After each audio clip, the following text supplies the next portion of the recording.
안녕하세요. 고향설화입니다. 고향의 따스한 숨결이 담긴 설화처럼 오늘도 고향설화가 여러분의 마음을 어루만지는 이야기를 전해드립니다. 구독과 좋아요, 알람 설정은 다음 영상을 만드는데 큰 힘이 됩니다. 행복한 하루 되시길 바라며 이야기 시작하겠습니다. 말 못하는 여인이 어찌 마을을 구했단 말이오? 산골 마을 끝자락 낡은 초가집 한 채가 외롭게 서 있었습니다. 그 집에는 순덕이라는 25살 여인이 홀로 살고 있었습니다. 순덕은 태어날 때부터 말을 하지 못했습니다.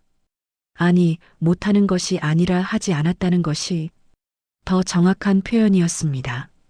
저 벙어리 계집이 또 우물가에 나왔구먼. 쯧쯧 부모도 없이 혼자 사는 주제에 말이오. 마을 아낙네들은 순덕을 볼 때마다 수군거렸습니다. 순덕은 그저 고개를 숙인 채 물동이를 이고 집으로 돌아갈 뿐이었습니다.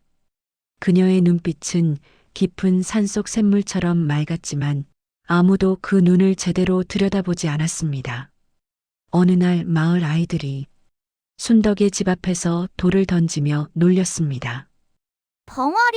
벙어리, 말 좀 해봐. 순덕은 그저 방문을 닫고 안으로 들어갔습니다. 그녀의 가슴 속에는 말로 표현할 수 없는 깊은 슬픔이 고여 있었습니다. 그날 밤 순덕은 결심했습니다. 더 이상 이 마을에 머물 수 없다고. 이튿날 새벽 순덕은 작은 보따리 하나만 메고 산으로 향했습니다. 산길은 험했지만 순덕의 발걸음은 가벼웠습니다. 사람들의 손가락질과 비웃음에서 벗어날 수 있다는 생각만으로도 마음이 한결 편안해졌습니다. 깊은 산속으로 들어간 순덕은 작은 샘터 옆에 움막을 지었습니다. 나무를 엮어 만든 초라한 집이었지만 그 어느 곳보다 평화로웠습니다. 산새들의 지저김이 아침을 알렸고 바람소리가 자장가가 되어 주었습니다. 순덕은 산에서 나무를 캐고 약초를 뜯으며 하루하루를 보냈습니다. 놀라운 것은 산짐승들이 순덕을 두려워하지 않는다는 것이었습니다. 노루가 순덕의 손에서 먹이를 먹었고 다람쥐가 그녀의 어깨에 올라앉았습니다. 이 아이들은 내가 말을 못한다고 놀리지 않는구나. 순덕은 처음으로 마음속으로 미소 지었습니다. 말이 없어도 마음은 통할 수 있었습니다. 산짐승들은 순덕의 착한 마음을 알아보았던 것입니다. 계절이 바뀌고 시간이 흘렀습니다. 순덕은 산에서의 삶에 완전히 익숙해졌습니다. 봄에는 산나무를 뜯고 여름에는 약초를 말렸습니다. 가을에는 도토리와 밤을 주워 모았고 겨울에는 움막 안에서 집신을 삼았습니다. 어느 날 순덕은 샘터 근처에서 이상한 풀을 발견했습니다. 잎사귀가 은빛으로 빛나는 신비로운 약초였습니다. 순덕은 조심스럽게 그 약초를 캐어 집으로 가져왔습니다.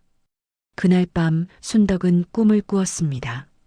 흰 옷을 입은 노인이 나타나 말했습니다. 착한 아이여, 그대가 찾은 것은 천년 묵은 영초이니라. 그 약초는 어떤 병도 고칠 수 있는 신령스러운 풀이로다. 하지만 함부로 쓰면 안 되느니라. 진정으로 도움이 필요한 일을 위해 아껴두거라. 꿈에서 깬 순덕은 그 약초를 정성스럽게 말려 옹기에 보관했습니다. 언젠가 쓸 날이 올 것이라 믿으며 산속에서 3년의 세월이 흘렀습니다. 순덕의 얼굴에는 평화로운 미소가 자리 잡았습니다. 그러던 어느 봄날 산 아래 마을에서 이상한 소리가 들려왔습니다. 꽹과리 소리와 함께 사람들의 울음소리가 산까지 울려 퍼졌습니다. 순덕은 궁금한 마음에 조심스럽게 마을 근처까지 내려가 보았습니다. 마을은 난리가 났습니다. 괴질이 돌아 사람들이 하나둘씩 쓰러지고 있었던 것입니다. 아이들은 울고 어른들은 신음하며 누워 있었습니다. 의원을 불러도 아무 소용이 없었습니다. 이것은 보통 병이 아니옵니다. 제가 가진 약으로는 도저히 손을 쓸 수가 없습니다. 한양에서 온 의원마저 고개를 저으며 돌아갔습니다. 마을 사람들은 절망에 빠졌습니다. 아이들부터 어른들까지 집집마다 신음소리가 끊이지 않았습니다. 순덕은 숨어서 그 광경을 지켜보았습니다. 예전에 자신을 괴롭히던 아낙네들도 돌을 던지던 아이들도 모두 병으로 고통받고 있었습니다. 순덕의 가슴이 먹먹해졌습니다. 저들이 나를 괴롭혔어도 이렇게 고통받는 모습을 보니 마음이 아프구나. 순덕은 움막으로 돌아와 옹기 속에 보관해둔 은빛 약초를 꺼내 들었습니다. 순덕은 밤새도록 고민했습니다.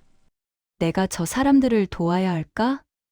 나를 그토록 괴롭혔는데 하지만 순덕의 마음은 이미 정해져 있었습니다.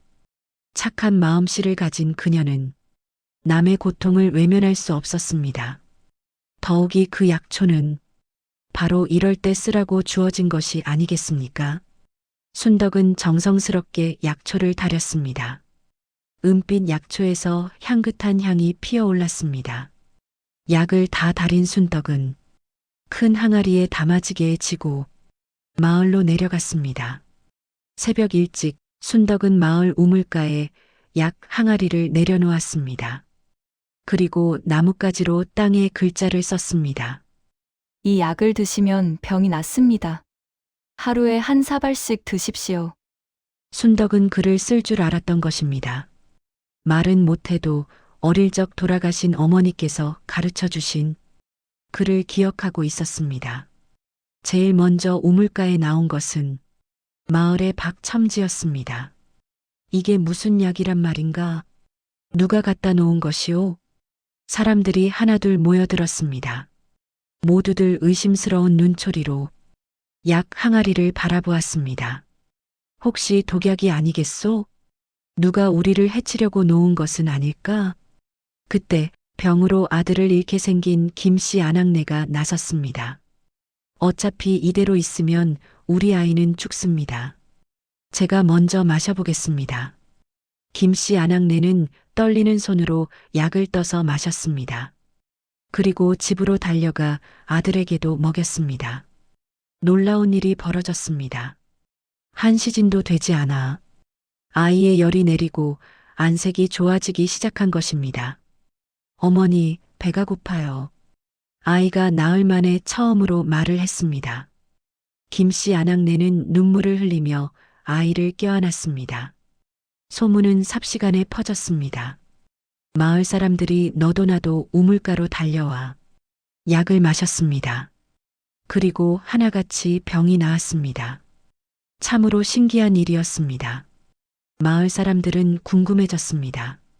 도대체 누가 우리를 구해준 것이오?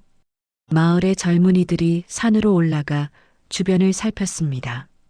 그리고 샘터 근처에 작은 움막을 발견했습니다. 움막 앞에는 순덕이 서 있었습니다. 저 사람은 예전에 우리 마을에 살던 벙어리 순덕이 아니오? 사람들은 깜짝 놀랐습니다. 자신들이 천대하고 괴롭혔던 바로 그 여인이 마을을 구한 것이었습니다. 마을 사람들은 고개를 숙였습니다. 그동안 순덕에게 했던 못된 짓들이 부끄러워졌습니다.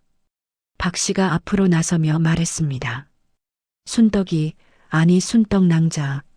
우리가 그동안 정말 잘못했습니다. 낭자의 은혜를 어찌 갚아야 할지 모르겠습니다. 순덕은 고개를 저으며 미소 지었습니다. 그녀의 눈빛은 말하고 있었습니다. 괜찮습니다. 저는 그저 사람들이 고통받는 것을 볼 수 없었을 뿐입니다. 김씨 아낙네가 눈물을 흘리며 다가왔습니다. 낭자, 제 아이를 살려주셔서 정말 고맙습니다. 예전에 제가 낭자에게 못되게 굴었던 것을 용서해 주십시오.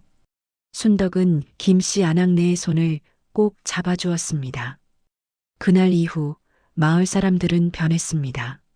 순덕을 마을로 모셔와 정성껏 대접했습니다. 새 집도 지어주고 필요한 것들을 모두 준비해 주었습니다. 하지만 순덕은 여전히 산속 움막에서 사는 것을 더 좋아했습니다. 마을 사람들은 깨달았습니다. 진정한 목소리는 입으로 내는 소리가 아니라 마음에서 우러나오는 것임을. 순덕은 단 한마디 말도 하지 않았지만 그녀의 행동은 1000마디 말보다 더 큰 울림을 주었습니다. 아이들은 이제 순덕을 보면 공손하게 인사했습니다. 아낙네들은 산에 올라가 순덕에게 음식을 갖다 드렸습니다. 순덕은 여전히 말이 없었지만 그녀의 미소만으로도 모든 것이 전해졌습니다. 봄이 오면 순덕은 산에서 캔 나무를 마을 사람들과 나눴습니다. 여름이면 약초를 캐어 아픈 이들을 돌봤습니다. 말은 없었지만 순덕의 손길은 따뜻했고 그녀의 마음은 누구보다 넓었습니다. 세월이 흘러 순덕은 마을의 어른이 되었습니다. 사람들은 그녀를 산신령 할머니라 부르며 존경했습니다.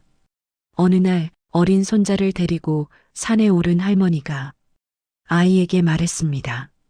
얘야, 사람의 가치는 말을 많이 하느냐에 있는 것이 아니란다. 착한 마음씨와 따뜻한 행동, 그것이 진정한 목소리란다.